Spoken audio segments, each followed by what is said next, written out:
Gəlin, Azərbaycan Xalq Cümhuriyyətinin hekayəsinə birlikdə nəzər salaq.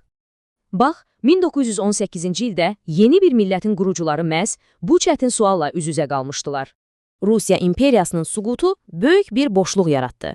Hər yer xaos və etnik münaqişə içində idi. Məhz bu xaosun içindən Azərbaycanlı liderlər öz taleylərini həll etmək üçün bir fürsət axtarırdılar. Və 28 may 1918-ci ildə Azərbaycan Xalq Cümhuriyyəti öz müstəqilliyini elan etdi. Amma bu sadəcə yeni bir dövlət değildi. Bütün region üçün əslində bir ilk idi. Onun qurucu sənədindəki bərabərlik prinsipləri o dövr üçün sözün əsl mənasında inqilabi idi. Cümhuriyyət daha ilk ilindəcə insan haqları sahəsində tarixi bir addım atdı. Bu qərarla gənc cümhuriyyət seçki hüququ məsələsində dünyanın ən qabaqcıl ölkələrindən birinə çevrildi. AXC liderləri sürətlə müasir dövlətin bütün atributlarını yaratdılar.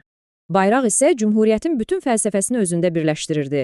Milli, müasir və dini kimliyin bir sintezi. Amma təbii ki, hökumət bilirdi ki, var olmaq üçün özünü qoruya bilməlisən. Buna görə də milli ordu qurmaq cümhuriyyətin bir nömrəli vəzifəsi oldu. Peşəkar və təlimli bir ordu yaratmaq üçün demək olar ki, sıfırdan sistemli işlər görüldü. Amma gənc cümhuriyyət demək olar ki, mühasirədə idi. Hər tərəfdən ciddi təhlükələr var idi.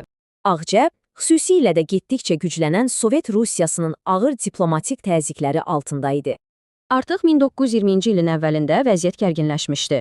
Həm beynəlxalq tanınma var idi, həm də təhdidlər artırdı. Cəmi 23 ay Azərbaycan Xalq Cümhuriyyəti məhz bu qədər mövcud oldu. Həm daxili qiyam, həm də xarici işğalın eyni vaxtda düşməsi Cümhuriyyətin sonunu gətirdi. Cümhuriyyətin ömrü qısa oldu, ardınca isə 70 ildən çox davam edən Sovet dövrü gəldi.